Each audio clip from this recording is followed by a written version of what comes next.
Pour faire adopter sa réforme des retraites, l'exécutif compte surtout sur les Républicains. Or, malgré le soutien d'Éric Ciotti, plusieurs députés LR ont déjà annoncé la couleur. Ils ne voteront pas ce projet de loi en l'état. Et s'ils n'entendent pas Ciotti, ils se laisseront peut-être convaincre par Nicolas Sarkozy. Lui-même, en 2010, avait mené une réforme pour repousser l'âge de la retraite à 62 ans.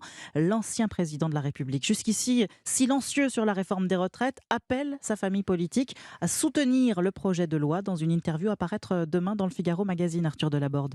Oui, selon Nicolas Sarkozy, la droite devrait tenir compte des combats qui ont été les siens.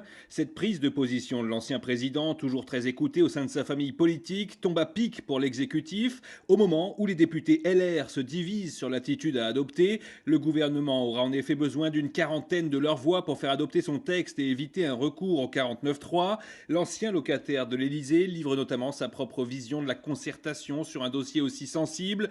Plus vous négociez, plus vous mobilisez la gauche qui pense que vous allez céder et plus vous démobilisez la droite qui ne comprend plus ce que vous voulez faire, explique-t-il, en prenant l'exemple de sa propre réforme des retraites adoptée en 2010. À l'époque, contrairement à Emmanuel Macron, Nicolas Sarkozy avait pris un risque électoral puisqu'il allait être candidat 15 mois plus tard. Mais quand on lui demande s'il pense que cela a pesé dans sa défaite de 2012, l'ancien chef de l'État répond « Ce n'est pas cette réforme que j'ai payée ».